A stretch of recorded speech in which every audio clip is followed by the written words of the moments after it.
And good morning, everyone. Happy Monday morning to you, and welcome back to Morning Musings. My name is Don K. Preston. I'm the president of Preterist Research Institute of Ardmore, Oklahoma, and I just really appreciate you being with me as we continue our study of the Olivet Discourse. We've been focused for a good long time now on demonstrating the Old Testament background for the Olivet Discourse, and specifically Matthew chapter 25, 31 and following. Now, before I get into what I want to do today, a couple of things.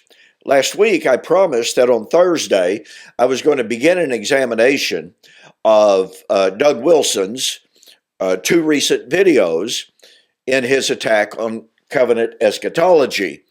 And yet, what I did was to give a report, an analysis of the debate that I had with Mr. Mark Smith last Wednesday on the program called Myth Vision.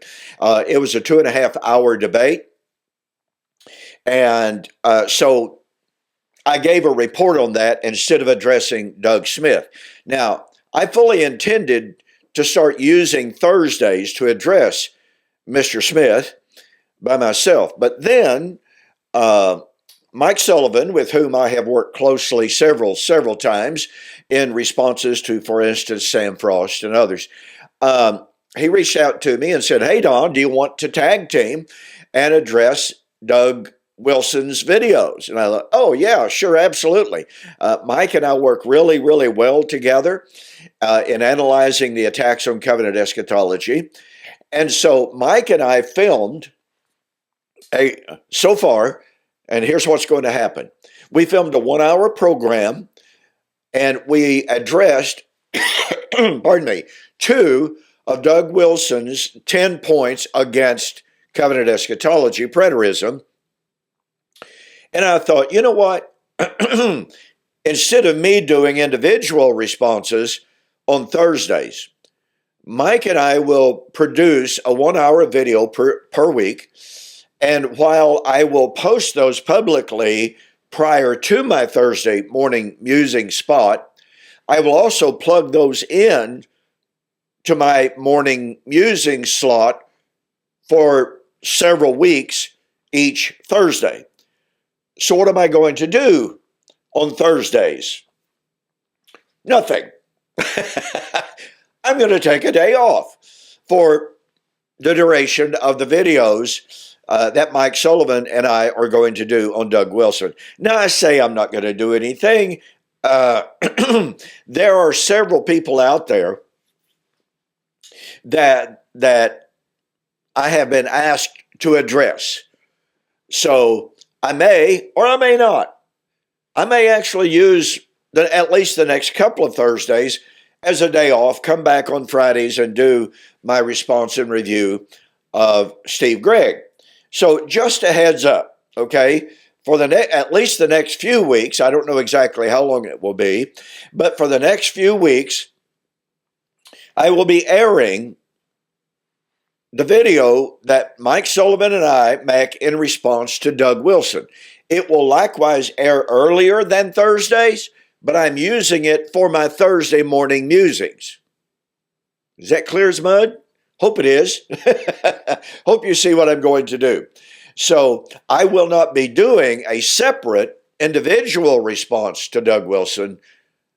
My partnership with Mike Sullivan will serve as my response. Now, I mentioned the debate that I had with Mr. Mark Smith last Wednesday. Several people, I got to tell you, the response and the comments to that debate have just been incredibly positive. I have not personally, I suppose that there are some out there who would say, "Oh yeah, Mr. Smith did really well." They're biased, they're prejudiced, they're atheists, they're whatever. Oh, except some former preterists who supported Mark Smith during the debate. Now, as I made comment last week on Thursday as I analyzed everything, isn't it staggering that people who call themselves Christians would actually support an atheist who is trying to destroy the Christian faith in a debate.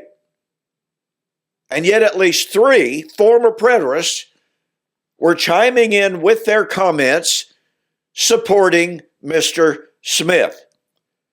Oh, and even before that, on one anti-preterist page, some of these same individuals and others as well were saying, we hope Smith destroys Preston. Preston needs to be destroyed. So once again, here are so-called Christians hoping that an atheist would destroy a Christian in a debate in which the atheist is seeking to destroy the Christian faith.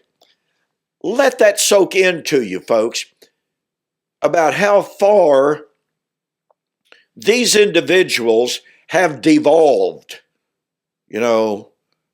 devolved in their so-called faith. They don't have faith in Christ at all. So you need to be aware of that. But again, I just want to thank you so very, very much for those of you who have commented on the debate. Like I said, the response has just been overwhelming. I don't know how many comments I've received. I haven't counted them. I don't keep track of numbers like that. But I do know, the response has just been absolutely fantastic. I can't tell you how much I appreciate it. It's very humbling and truly, truly appreciated. Now, what I'm going to do today is a little bit of, quote, off script, but I think it's necessary. I've shared with you how the coming of the Lord of Matthew chapter 25, 31 and following is the coming of the Lord of Isaiah chapter 65 to bring in the new creation. So we have perfect agreement in the commentaries that Isaiah 65 is a prediction of the coming of the Lord to bring in the new creation. And Matthew 25, 31 and following is the coming of the Lord to bring in the new creation. Well, just lately, and I've said this many times before, it is staggering how desperate the opponents of covenant eschatology very often are. This is nowhere better manifested than in recent comments by some individuals who post on virtually every video that I produce, attacking everything that I say, and they are basically historicists in their eschatology. Now look, I was raised as a historicist. I know the arguments. I know the weaknesses of the historicist view, and they are massive weaknesses. So anyway, over the weekend, one of them posted,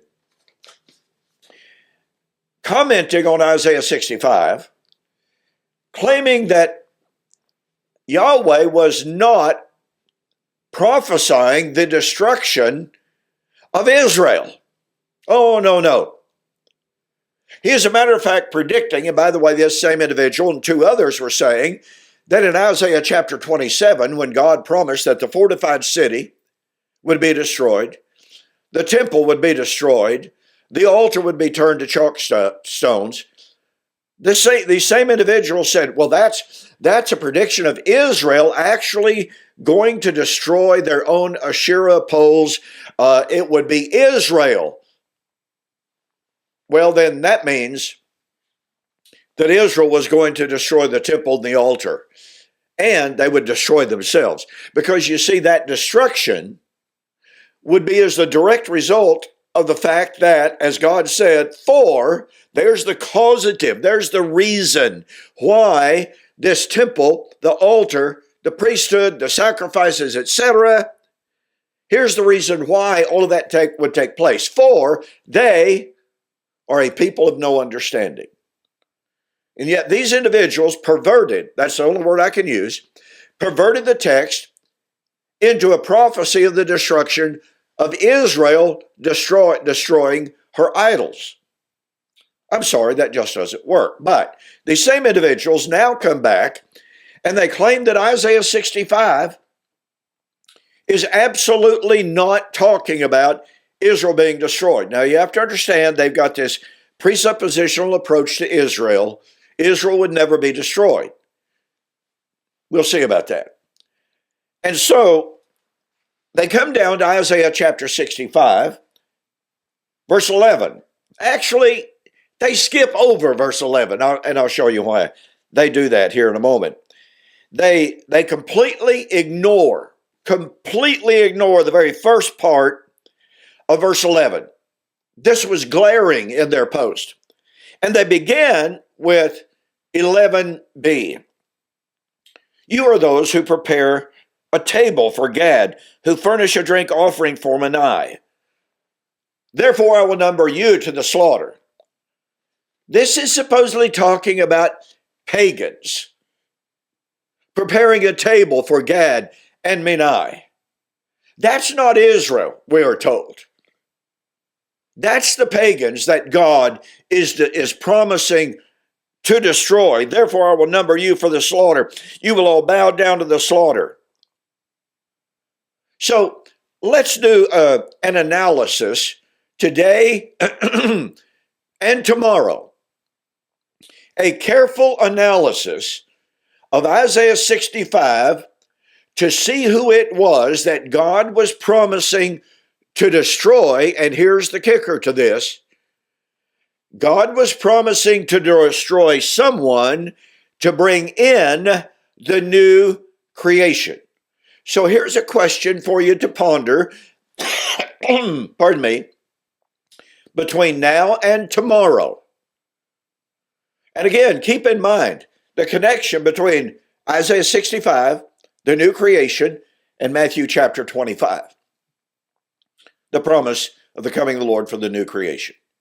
Okay, now, it's important for you to understand these individuals admit, they agree, that in Isaiah 65, 1 and 2, Paul quotes from Isaiah 65, 1 and 2. I was sought by those who did not ask for me. I was found by those who did not seek me. I said, here I am, to a nation that was not called by my name.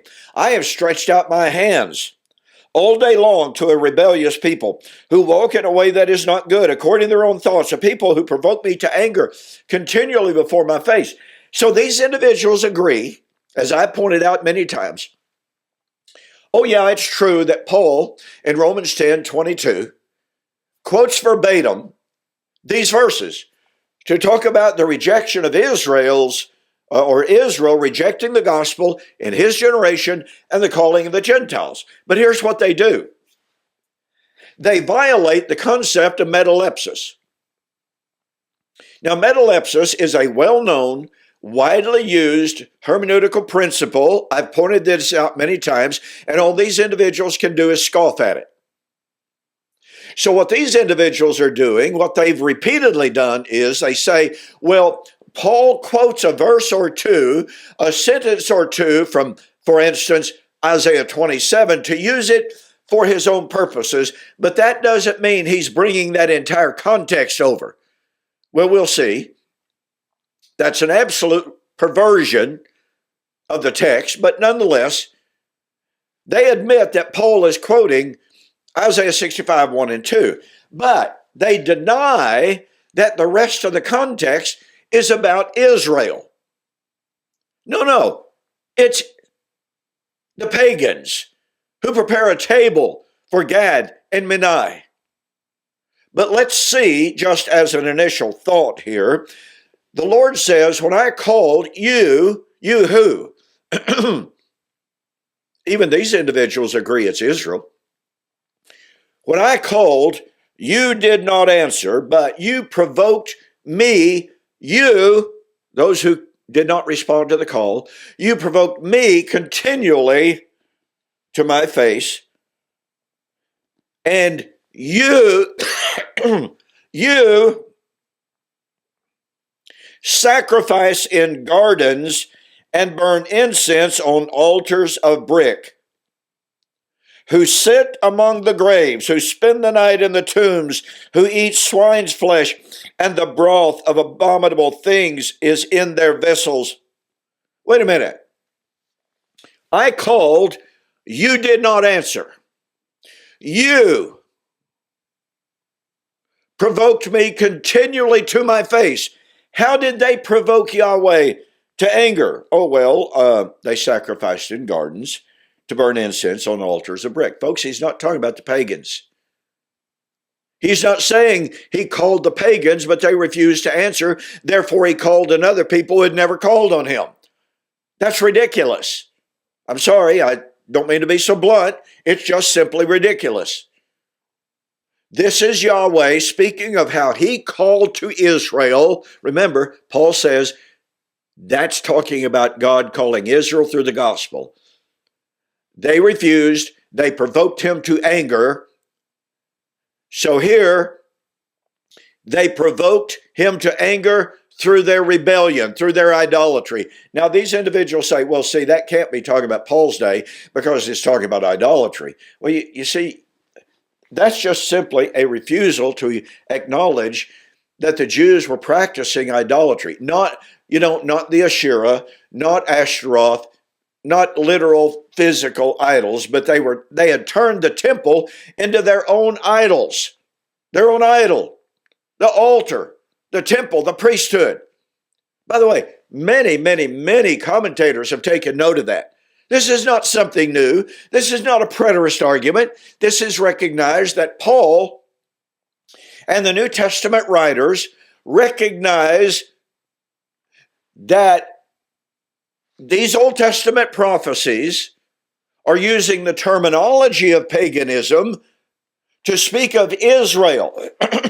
Because you see, Israel had become the enemy of God in the New Testament. Israel has become the same. N.T. Wright, Scott McKnight, R.T. France, I'll comment on this, of how Israel had become equivalent to pagans in the New Testament period of time. Well, I'm out of time, speaking of which, for this morning. So in the morning, we're going to continue our examination of Isaiah 65 to show you how utterly desperate the opponents of covenant eschatology are in trying to divorce Isaiah 65 from, for instance, Matthew 25, 31 and following. Now look, folks, if it is true that Isaiah 65 is equivalent to Matthew 25, then that means that the new creation came in AD 70 when Yahweh destroyed Israel. That's how important it is for me to go back over this territory and to show how utterly desperate the enemies of covenant eschatology truly are. So thanks for joining me for this morning's morning musings. I will see you on the flip side.